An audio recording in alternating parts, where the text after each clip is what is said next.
Last week, the Economic and Financial Crimes Court set free Opposition Patriotic Front Pambashi Member of Parliament Ronald Chitotela on 2 counts of possessing property suspected to be process of crime.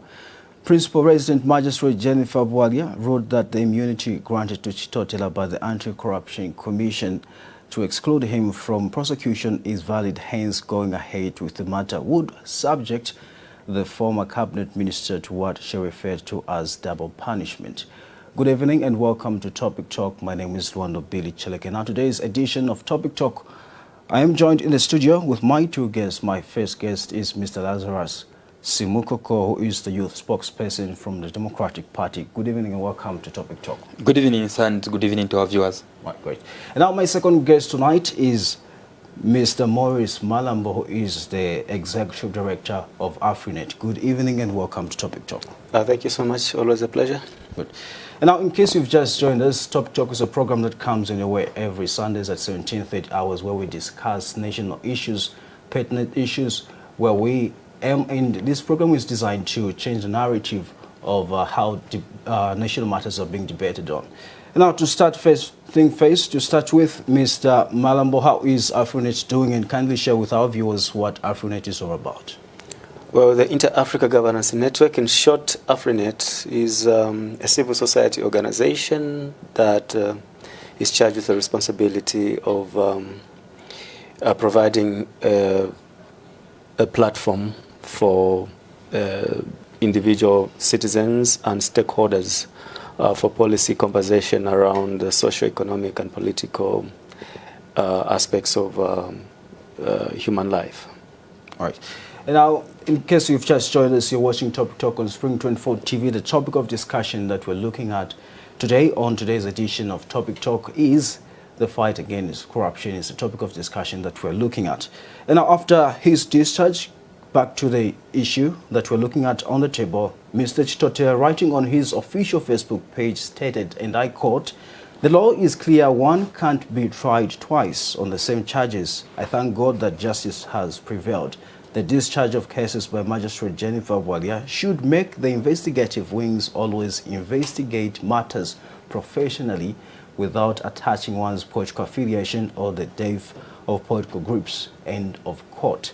And now, as we kickstart our discussion, what is your general view in regards to the fight against corruption? I'll start with you, Mr. Lazarous Simukoko. Okay, I think the fight against corruption in Zambia has been mainly politicized in one way or another, because we have in a government which is not knowing the law in itself.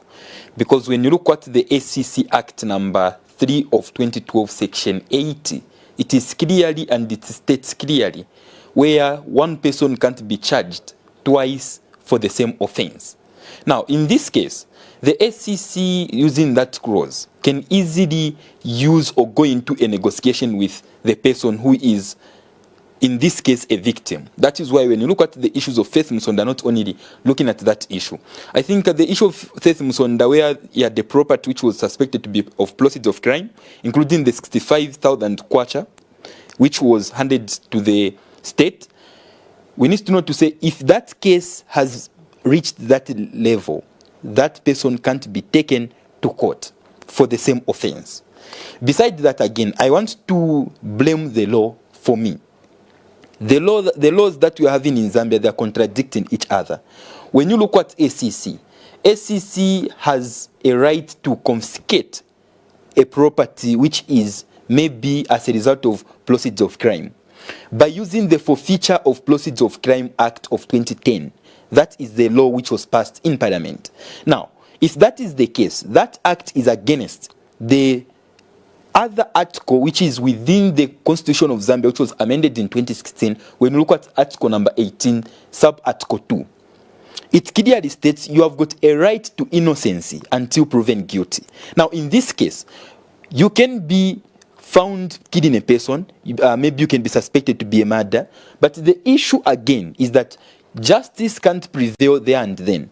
You are supposed to be convicted by the courts of law, then they're going to follow the actual process because of that clause, which is the Constitution of Zambia, which was amended in 2016, that is Article number 18. Besides that, within the Constitution of Zambia, we have got Article number 1, Sub-Article 3, which says any other law, apart from the supreme law of the land, which is the Constitution, it is supposed to follow suit with the actual law. Meaning, the other law which was enacted by Parliament in 2010, which is the Forfeiture of Proceeds of Crime Act of 2010, it is in conflict with the supreme law of the land, because that law is giving the mandate and the authority to ACC.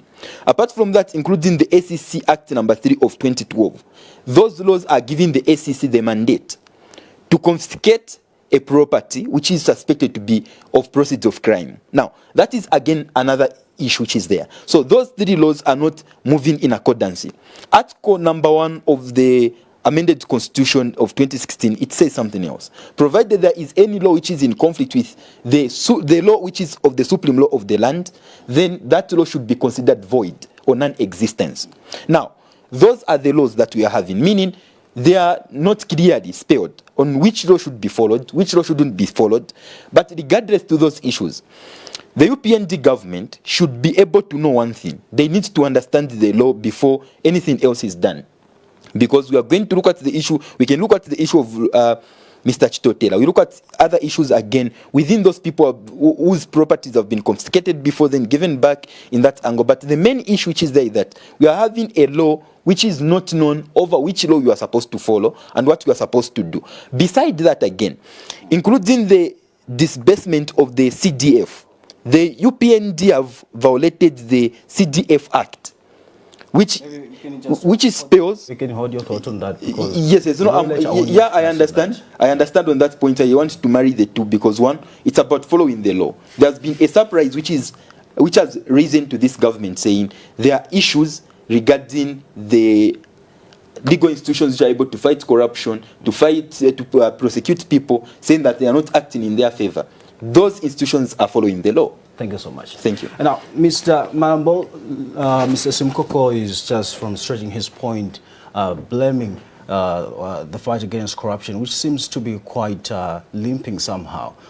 He's putting the blame on the law that he has cited. And now, according to you, as AfriNet Executive Director, what is your comment in regards to the fight against corruption in Zambia? Well, first of all, the fight against corruption, not just in Zambia, world over, has got its own challenges or pitfalls, because we're basically looking at financial crimes. And wherever you go in the world, financial crimes are the most difficult crime to investigate and to prosecute. So that said, you must understand the fact that financial crimes evolve world over, and because they involve money, they become the most difficult piece of crime to investigate and to prosecute, in the sense that at times people that supposed to or charged with the responsibility of investigations and prosecutions at times may fall prey to compromise. Today we are talking about the case of Honorable Chitotela. Now, after the change of government, we are learning the fact that Honorable Chitotela actually was not acquitted. But under the Patriotic Front, we were made to believe that Honorable Chitotela was acquitted. He was not acquitted. What happened is that he was arrested. Then the ACC, using Section 80 of the Anti-Corruption Commission Act, which provides for a settlement of a matter outside court. So you settle that matter outside court. The section in question demands that the suspect makes full disclosure of property acquired from the principal amount of money involved. For instance, if one suspect A is suspected to have misappropriated $1 million, and you want to get into the settlement under Section 80 of the Anti-Corruption Commission, it means that the suspect A must make full disclosure of all the properties acquired from the principal amount, which is 1 million. So, and that be able to be forfeited to the state, and also help the law enforcement agencies with information in terms of how this piece of crime was committed. So, with Honorable Chitotela, we are made to believe that the time he was arrested in question with that matter, he was actually acquitted. Now that there's a change of government, we are learning the fact that actually there was no acquittal. What Section 80 means, when you are charged, then you get into a settlement out of court. It simply means that the suspect has actually taken full responsibility over the matter in question. In other words, you are guilty. Understand? That's what it means. You are guilty. Therefore, don't send me to court. Don't send me to prison. I can be a useful citizen to the nation. How? To help with investigations in terms of giving you information how this piece of crime is committed. In advanced jurisdictions such as the US, it's very common. It's called a plea bargain. You plead that I'm guilty. Don't send me to jail. I can be a useful citizen. So let me tell you how this piece of crime was committed, how it is committed. So you are basically helping the state, first of all, to know how that piece of crime is committed. You are also helping the state. Instead of going the route of prosecution, you quickly settle the matter and make full disclosure of the principal amount involved. Then forfeit that all the assets to the state. But what is coming out now with the rearrest of Honorable Chitotela is that Honorable Chitotela did not, according to ACC, he did not make full disclosure of the property that was acquired in relation to the principal amount allegedly to have been acquired through commission of crime. So, how would you rate now the fight against corruption? It goes to show the fact that individuals in key institutions such as the ACC, Drug Enforcement Commission, are compromised so much that instead of following the law, people begin to bend. This is where now you now bring in this case of Honorable Chitotela being brought the second time. What is clear, according to ACC, is that the Honorable Chitotela did not make full disclosure of what allegedly, full disclosure of assets acquired from the money involved in that piece of crime. This is why now the ACC has backpedaled on that matter. But what we are looking at is the ACC. However, we should accept the fact that any institution is led by individuals, and these individuals may make decisions which may not be in the best interest of the nation, make decisions that may be outside the law. Yes. Let me end by saying, according to the judgment made by the court in relation to the rearrest of Honorable Chitotela, Honorable Chitotela was not acquitted. What the judgment in principle means is this. The court said, in principle, you cannot proceed in this matter because the immunity granted to Honorable Chitotela is still active. To mean, ACC must find legal latitude, first of all, to revoke the immunity. Then that's when you can now deal with the matter involving the alleged properties that were acquired dubiously. So what the court did was simply to acknowledge the fact that there was immunity granted, not that he was acquitted. And also to put it on record, the other time when he was arrested, he was not acquitted. They entered into a settlement. And if the settlement was made under Section 80, it simply means Honorable Chitotela solicited what is called a plea bargain at law. And therefore, it means he was guilty as charged. Thank you so much. And now, as we move on, Mr. Chitotela told Daily Revelation that he did not approach the Anti-Corruption Commission to enter into a concert judgment with them, but they approached him and even sought the intervention of the highest people in government, including late Chief Justice Irene Mambirima and late Director General of Intelligence Samuel Nkoma, whom he said convinced him to accept the offer. Let's now watch this clip and refresh our minds on. The Lusaka Magistrate Court, under the Financial and Economic Crimes Fast Track Court, has said to Freedom former Minister of Tourism and Arts Ronald Chitotela in the matter he stands charged with 2 counts of being in possession of property suspected to be proceeds of crime. Delivering a ruling, Lusaka Magistrate Jennifer Bwalia says the consent agreement that Pambashe Member of Parliament Ronald Chitotela signed with the Anti-Corruption Commission was lying active in the subordinate court and that the case of double jeopardy is against the law.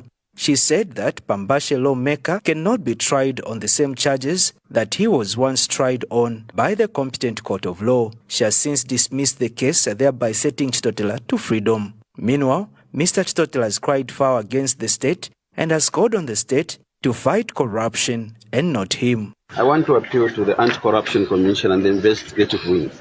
They must fight corruption, not fight Chitotela. This is a clear demonstration that they are not fighting corruption, they are fighting individuals. They've been fighting me for a long time. Nanaka. Remember we say Yes. I'm tired. I want to appeal to them to fight corruption and not fight Chitotela. Very clear. Where you have a system that is bent for personal persecution, this is the result. But God in heaven is superior than all of us. And I want to appeal that please, let us respect the law. We declare ourselves to be the country that will be governed by the rule of law. So we must be able to respect the law. Unfortunately, I want to repeat, instead of investigating crime, we are pressing people and begin investigating the people. That's why I'm saying, don't fight Chitotela, fight corruption. We have indicated that the charge was unfounded. So the law has been respected and we're humble. The outcome of this case has left question marks on some people's faces. Wells Chfunda, S24 News in Lusaka. There you have it. That is Mr. Ronald Chitotela, who was speaking after his discharge. And I would love to get a comment from you, Mr. Lazarous Simukoko. What is your comment? What is your view in regards to the discharge of Mr. Ronald Chitotela? So for me, the ACC, they are following the law. And that is why I've said, look, when you are trying a person for the same offense in which the person was tried before, and the ruling has been made previously, where they are using section number 80 of the ACC Act of 2012, meaning there is no any other means in which such kind of a thing can be done. That is why I gave the example of Faith Musonda. When you look at the declaration of the assets maybe which are suspected to be of proceeds of crime, the person might have done so. So now, what we need to understand is that when you are following the law, they are engineers of the law again, how they need to bend it at times to suit their insecurities, to suit their own way of doing things. That is why I've said, look, the government for once should at least, even when they are doing things, they follow the law. How is the law being done here? What kind of a law are we going to follow?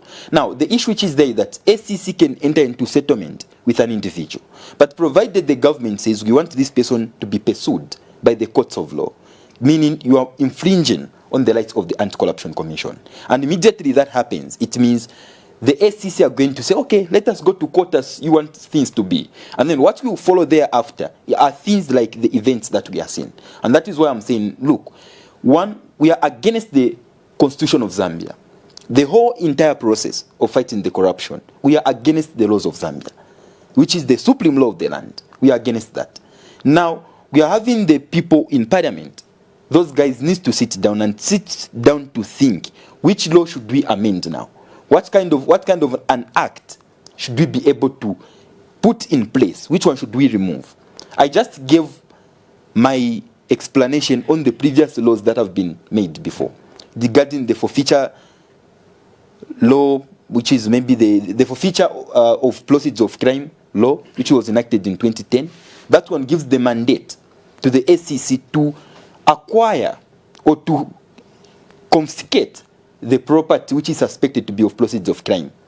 Now, here is the issue. Any person can suspect you of anything. Any person can suspect you of anything. Even here where we are, I can suspect any person of anything. Now, here is what is happening. You can suspect me that you have gotten this thing which is on the table.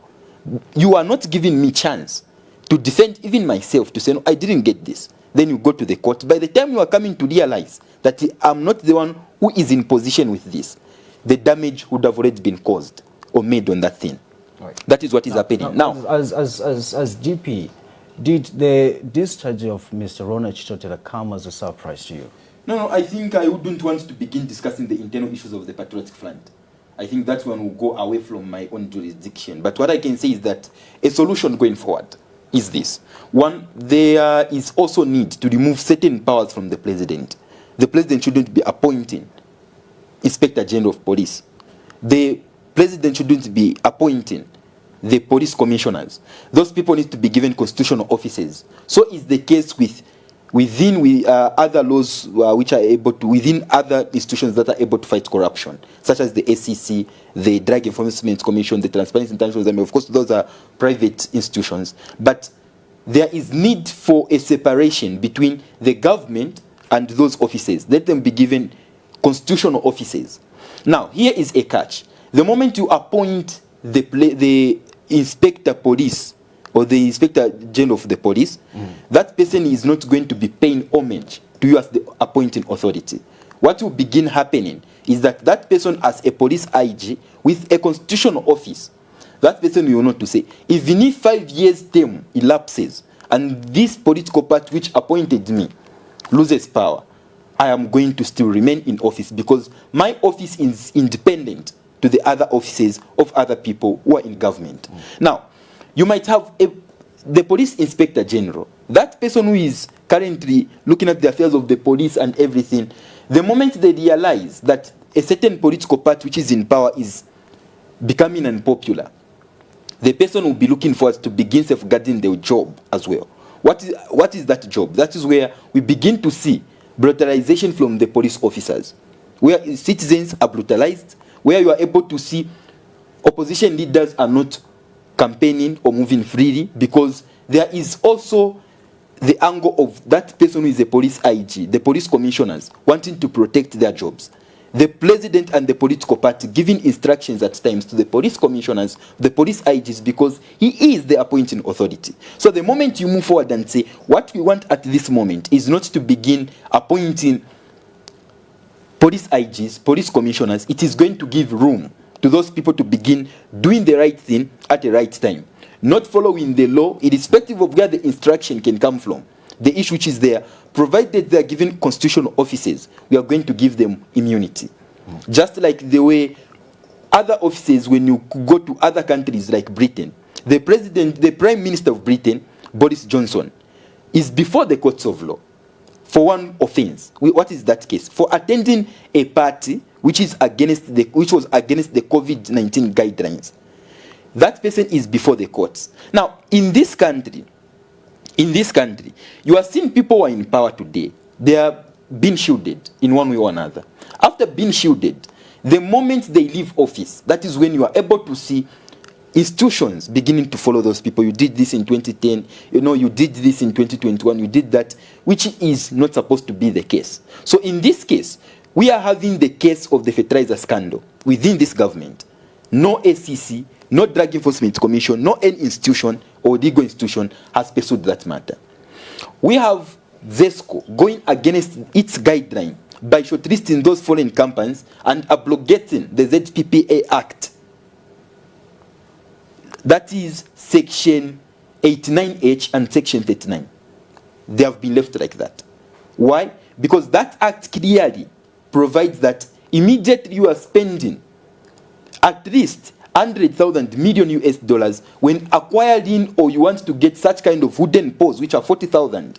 There must be local suppliers who are supposed to supply all that. But that isn't a case at this moment. Just there. Okay. Mr. Malambo, what is your reaction to this approach used by the Anti-Corruption Commission from the previous management to end investigations through a council judgment in regards to the case of Mr. Ronald Chitotela?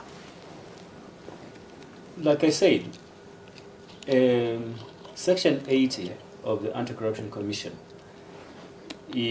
provides for an option to settle a matter outside court.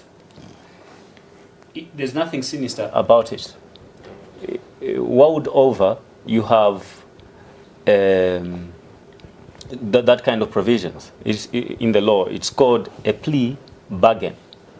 First of all, you are basically trying to help the law enforcement agencies to have the capacity in terms of knowledge regards how this a given piece of crime was committed. Then also, you're basically giving a suspect a second chance at life. I'll give an example of my sister, Faith Musonda. We're human beings, flesh and blood. We're bound to make mistakes. And at her age, she's right in her prime age. She's realized what I've done is wrong. She cooperates with law enforcement agencies. Whatever was allegedly or involved in that piece of crime has been forfeited to the state. So, Faith, in other countries, Faith Musonda can even be made to be a person or an ambassador against certain pieces of crime. In this case, money laundering, where you repent, I've done what is wrong. I realized what I did was wrong. Here is what was acquired. Is forfeited to the state. So it helps the state to quickly settle these matters. It helps the state to have knowledge in terms of who is involved, what was done, who did what. Therefore, the law enforcement agencies are given information that could be of help in terms of putting in place measures that would stop the commission of that crime. Because like I said, financial crimes world over are a very complicated piece of crime, and because they involve money. If you have to look at even these cases, you find that now, here in Zambia, there are now law firms involved, being cited. If you follow the Chitotela case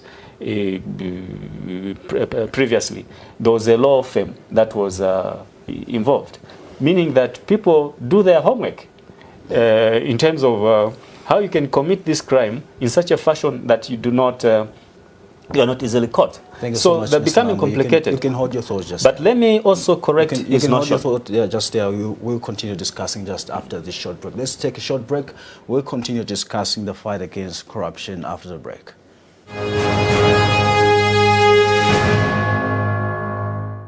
Enjoy the best of Women's Week with great content on Topstar. Intrigue yourself to the best of local and international series and greatest reality shows. For affordable subscription of 135 kwacha antenna classic or 140 kwacha dish smart. Refresh yourself by getting an entertainment gift from Topstar and watch Zambia's reality show, The Divorce Club Reunion, every Thursday and Friday at 21:30 on Novella E+, and witness all the best of Bollywood on Star Life and Z channels and fascinating series on Novella channels. And guess what? Your most hilarious series, Brothers Season 2, is coming. Catch the premiere on 21st March on Novella E+ every day at 1950 hours. Also, don't forget to watch the CAF games every Friday, Saturday, and Sunday, plus the best of Bundesliga and La Liga every match day. So hurry and grab a Topstar decoder. Subscribe now. Topstar, affordable digital TV.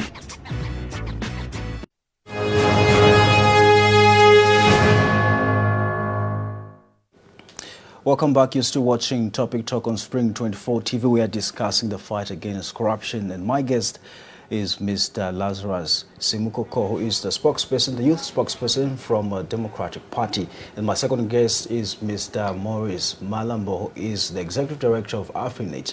And now we continue discussing the fight against corruption. We move on, gentlemen, with what...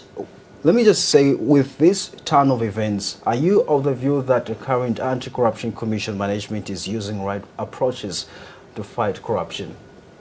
No. I think they are not. They are not.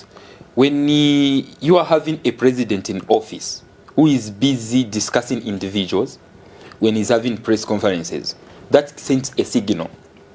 As a president, each word you utter to the public, each word you speak, carries life. It carries a policy. So when you are having a press conference, mentioning an individual 10, 15 times in your speech, that is sending a signal to certain law enforcement commissions regarding the topic you are raising against that individual. Now, when that happens, it is very easy that that person will be pursued. So one, the president should begin leaving institutions to begin operating independently. That is one. Secondly, the fight against corruption. I understand the UPND is new into the system. They need to understand the laws, how the laws are able to work, how they are supposed to be followed, and what is supposed to be done. I think they are lacking behind on that principle. Immediately you know what you are supposed to do, which law you are supposed to follow. The problem that is in existence at this moment is this. They are using emotions to begin looking at what this person did, what the other person did, regarding the confiscating of properties and everything. Look, any person who is in government, just being a minister, is collateral enough for you to get a loan which you want to get. That title in itself, it is collateral enough because one, you are going to present your own pay slips, and then you are going to disclose part of your allowances that you are able to get for being a minister. Meaning, there is a possibility again that previous ministers who have built houses, who have done what, even if it is in 5 months when they did so, they might have gotten a loan somewhere, then they begin paying bit by bit. So that is why I'm saying, one, there is need to follow the law. When you follow the law, you go to a certain minister. How did you acquire this property? A minister will begin explaining. I got this property because one, I got a loan from ABC company, or I got a loan from ABC bank. I did this, I did that, I did that. When you do so, it will give you time and chance to begin knowing which person got this property in a criminal way, which person didn't do this, and which person didn't do that. Now, what is happening at this moment is this. You begin suspecting people that they are corrupt. Today, as we are speaking, they are 9 months in office. Which person has been sentenced because of corruption? Absolutely none. None. Of course, there could be a lot of constraints here and there. But the issue is, that is again alarming the public in one way or another. Because one, you can't be just saying, no, you are corrupt. You are this, you are this. But again, they begin condemning the previous administration in so many ways.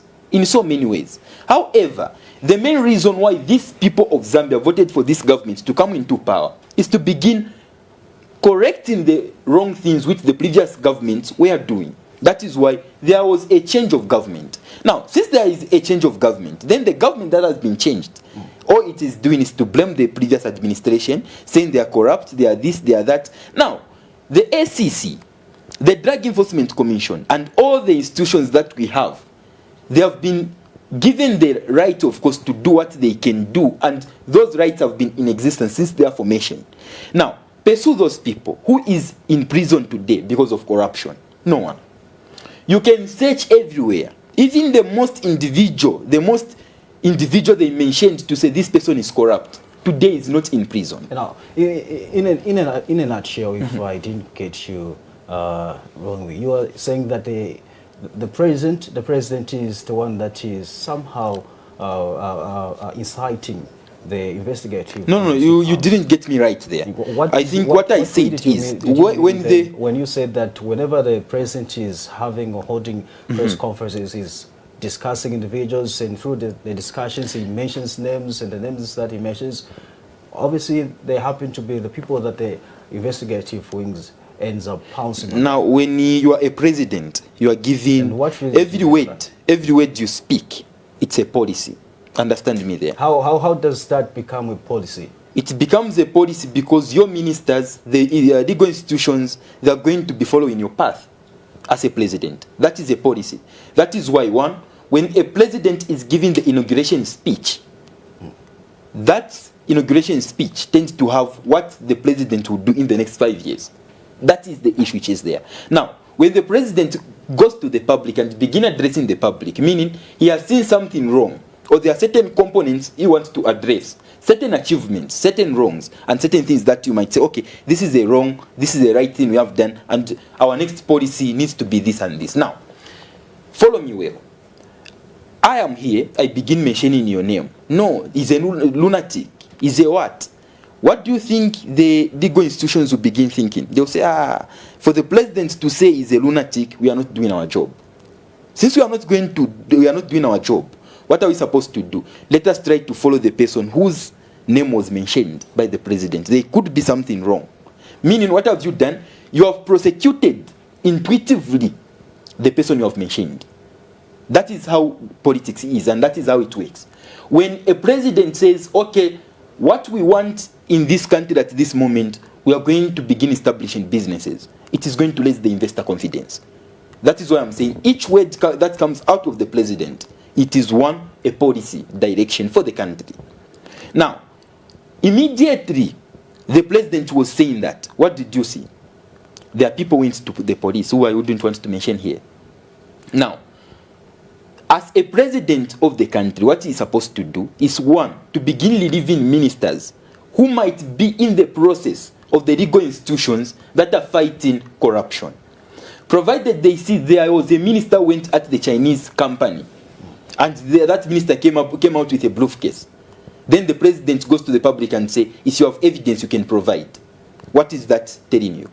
Now, that is why I'm saying, provided that is the case, the president was supposed to say, I'm relieving the minister with his duties, let the SEC go in, investigate the person. If the SEC clears the person, I'm going to bring back the person into a position. Meaning, that is giving you the chance and room, and those would be offenders, or those people might be looking forward to be engaging themselves into corruption. They're going to say, there is a policy direction here. You are involved in corruption, your position is relieved. Meaning, it is going to set a tone to the entire country and the entire nation. Corruption begins with the government and all the people. Of course, it begins with me. But if you are the president, you are administering the affairs of the country. What you are supposed to do is to begin looking at yourselves. Are we having corrupt individuals in the government? Are we doing this? Are we doing that? Now, here is the issue. You see a minister or the government, without advertising for a tender, for them to procure fertilizer at an expensive price, yet nitrogen chemicals of Zambia procures the same from the same company at a reduced price. Then you decide not to follow up that issue. You leave it to yourself. What do you think will happen? The moment UPND leaves government, there is another political party which will come in. The moment those ministers are pursued, you are going to say they are looking at the previous administration, the way it was doing. So that is why I'm saying corruption fight should start within the UPND government. Because one, you can't begin condemning the previous administration that they were corrupt. Yet within your own people, there are people who have been cited for issues to do with corruption. So that is the case which is there. Thank you so much. In case you've just joined us, we are discussing the fight against corruption on Topic Talk on Spring 24 TV. And now moving on with a number of issues that you gentlemen have cited. The law that hasn't been followed in a proper way by the Anti-Corruption Commission in regards to how they treat the corruption cases. And now, will this erode public confidence in the part in the Anti-Corruption Commission is conducting its affairs, where much publicized cases end up being thrown out before the courts of law? Yes and no.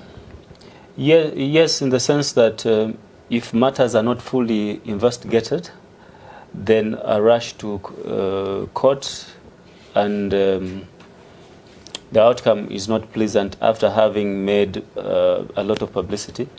It's got potential to degenerate public confidence. No, in the sense that, on the other hand, it goes to show the credibility of institutions, where a person can be arrested, the matter is taken to court, then this person is acquitted. It simply means that the judiciary can be trusted. It simply means that the judiciary is operating independently.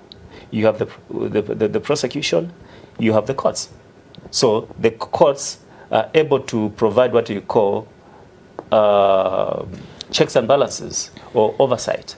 Now, let me quickly correct the position my brother was raising to do with the forfeiture, the law that gives the authority for any law enforcement agencies. Property is suspected of process of crime. They're not confiscating. Let's use proper legal terms. What is the right term? There's a difference between confiscating and a seizure. You seize a property to the state. There's a procedure. Property A, my brother is putting on that clock, that watch. Our investigations as a law enforcement agency show that, one, his income cannot support that Rolex watch, right? So we become inquisitive. Where did my brother get the Rolex watch? Because the Rolex watch is expensive. His income is not equivalent. And if checked around, there are no businesses that is running supporting that kind of expenditure. So that law gives authority to the law enforcement agencies to seize that property. And when you seize that property, you get the authority to seize the property from the courts of law. That is, a magistrate to sign the seizure notice. That's an ex parte, at an ex parte level. Then there's what is called the inter party level, where he has to make submission, he has to be heard regards the seizure, and the state has to be heard. So both parties have to be heard. Then that seizure can either be upheld or not upheld. In an event that has been upheld, that the seizure was correctly done, then it doesn't end there. He has now the right to challenge the seizure and provide evidence to say, this watch, I bought it from ShopRite. Money moved from account A to account B. This account A, I ran a cantemba. I've got a taxi. I'm involved in tomato growth. I'm involved in this. This is the money that is supporting the watch. Understand? There's nothing arbitrary about asking people to account for their wealthy.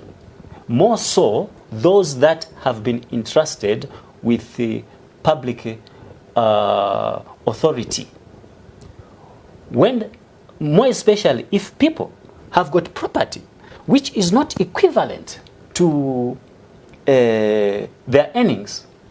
This is why you also have other supporting laws, such as when a person, the parliamentary and ministerial code of conduct, that when a person is become a member of parliament, they disclose their assets.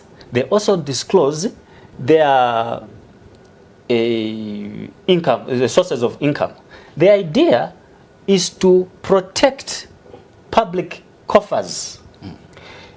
It should worry him as a politician to have a situation where people were nobodies. The moment people become ministers, suddenly they've got money to acquire property, money to acquire expensive vehicles, put up bungalows all over town.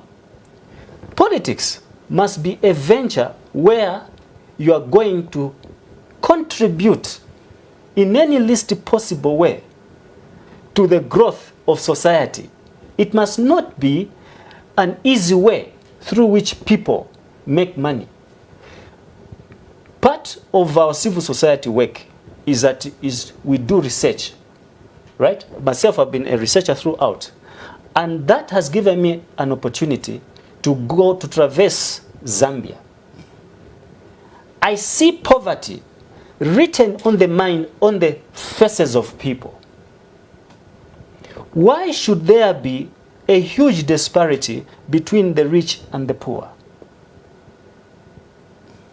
Why should a person, upon being appointed member of parliament, all of a sudden they say goodbye to poverty?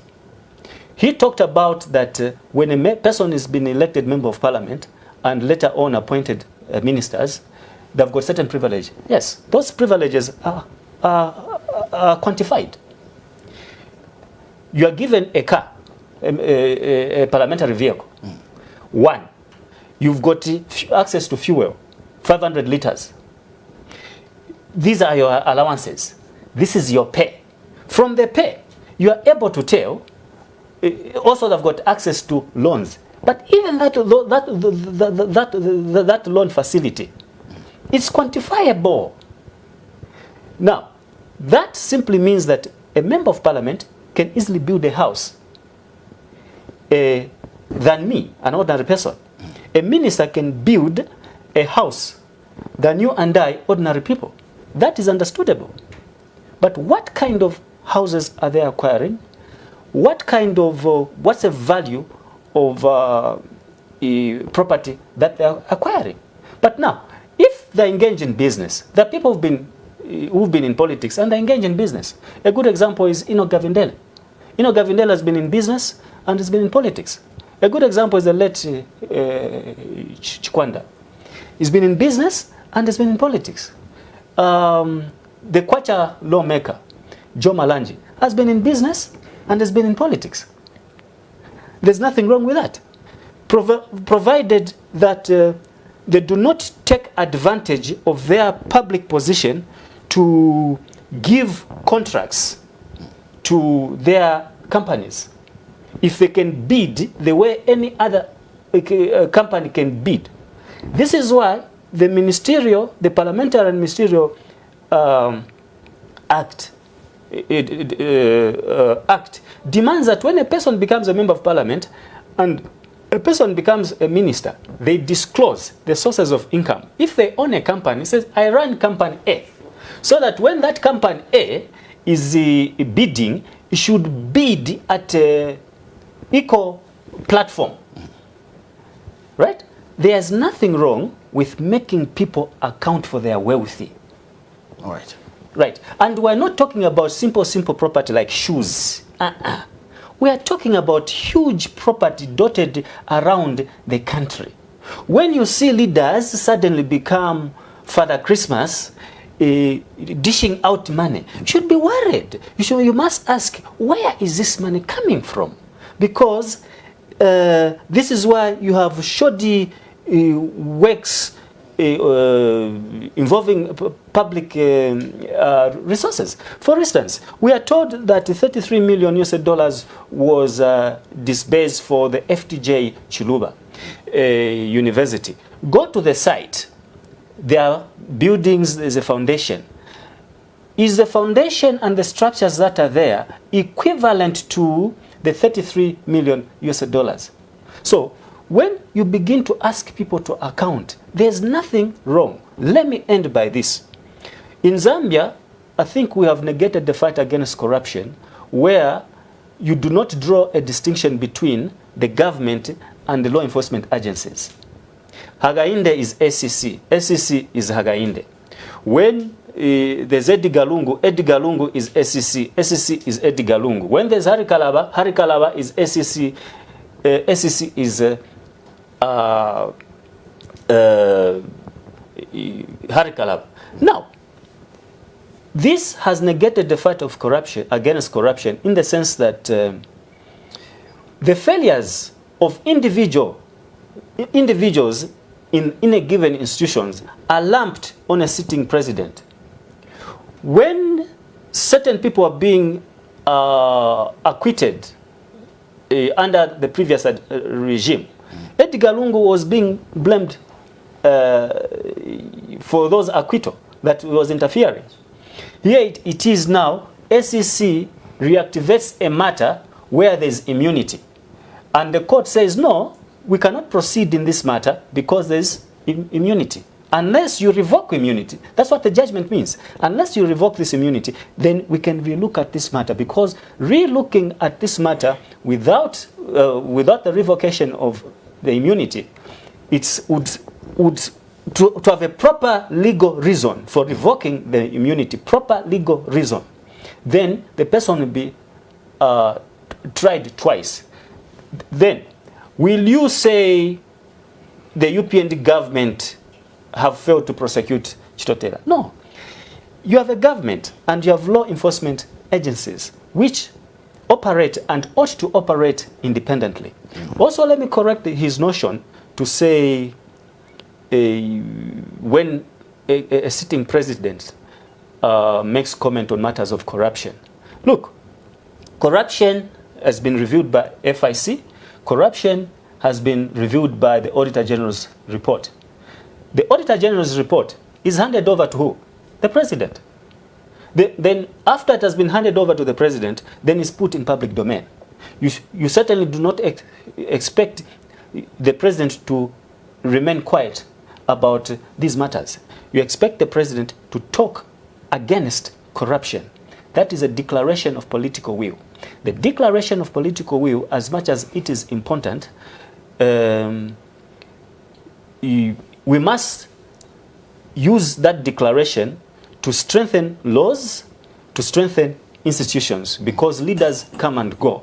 You may have a president who makes the right tone in the fight against corruption. Tomorrow, you may not have that kind. But when you have that kind, take advantage of that to propose, as citizens, as civil society, laws that would strengthen the fight against corruption. For the record also, I've never heard President Hakainde Hichilema make comment on, mention a name of a person in relation to corruption. At a press conference, he mentioned people like Nakachinda. Nakachinda is in court, not for corruption, for defaming the president. He said President Hakainde Hichilema was summoning people, judges at court. So who is the principal person in that allegation? It is the president and the courts. So you do not expect the president to keep quiet. The president is saying, no, Nakachinda had the right to tell the public, to say the president has done this, then the president must remain mute. No, the president also must say, no, I never called the judges. And the matter is in court.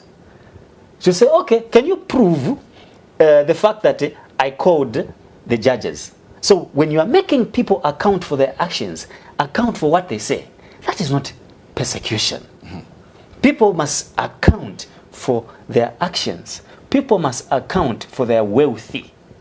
I acquired this bottle of water from ShopRite at so much after getting a sitting allowance from this meeting. Is that political persecution? Well, thank you so much, Mr. Bambo, for that. And there is Bowman for your own record. His property was seized. They go to court. The court has, on a point of law, given back his property to Bowman Lusambo. Where is arbitrariness?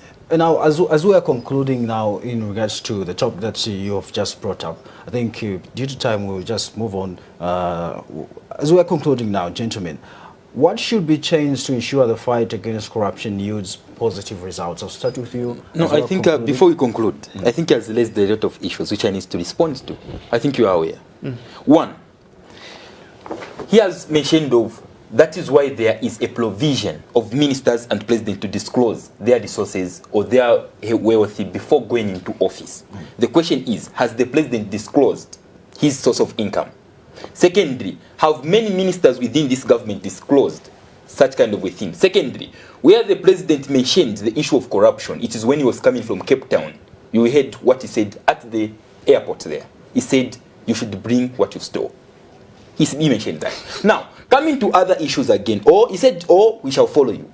Apart from that now, let us look at the law. I'm not against what he has said. What I'm against is this. One, he said there is a procedure, or now there is going to be a seizure and everything. That is not the case. The Constitution of Zambia, under Article number 18, says you have a right to remain innocent until proven guilty by who? The courts of law.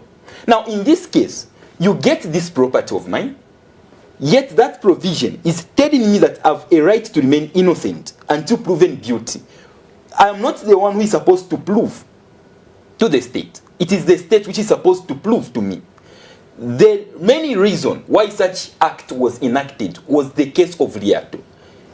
They got that person and said, this man and everything. He went to court to say, prove that I got this money via illegal means. Then the court refused. Failed, the state refused. At the end, they ended up compensating the person. So I'm not talking about what is supposed to be there and there. No. The issue is there is a conflict between the laws that we have. The same seizure, which we are talking about, you seize. Then you give the opportunity to the person who is, in this case, the accused, to say, come forward and prove. In that case, it wasn't supposed to be the accused to prove. It is the person who is accusing the other person. For me to say, you have managed to steal that phone, I need to come to say, why have you stolen that? I will say, because of this and this and this. Have you seen? Now, the case isn't that in that form. I'll come and get your phone and say, tell me how you bought this phone. Which is against what? Article number 18 of the Constitution of Zambia. That is what I'm talking about here. Secondly, when you look at several ministers, their source of income and everything, look, we are engineered differently. Regarding the seizure and how you are supposed to do it, look, the president up to now, he has never disclosed to the public the source of his income. He has never done so. He has never declared his assets before the law. Today he is in the States. He's in the state. Now, today the president is in government. You have got ministers who are in government. They have not disclosed their assets. They have not disclosed their extra sources of income. What are you expecting? Are you telling me that the government is following the law? It is not doing so. The president comes back from Cape Town and say, you bring what you stole or else we shall follow you. Is that following the law? Apart from that, is he again telling me where we are seated here to say, one, when you follow all those laws, okay, indeed, I have accepted where he's saying, okay, they seize, there is a process and everything. Then the other constitution is saying something else to say. Me, I have accused you. Thank you so much, Mr. No, I understand. Let me just complete this point. Come to the end of this but again, look, this is... come to the end of this program. No, I understand, but there are quite a lot of issues that I would have loved to the topic that here. you've brought up, again, is also interesting. Yes, the issue of disclosing the assets. Quite a number of ministers haven't done that. But anyway, that's all we could accommodate on Topic Talk today on this edition of Topic Talk. My guest has been Mr. Lazarous Simukoko, who is the Democratic Party's youth spokesperson, and my other guest has been Mr. Maurice Malambo, who is the Executive Director of Afridit. I've been Luando Bichega. Thank you so much for watching. Do join us next time on Sunday at 17:30 hours. Bye for now.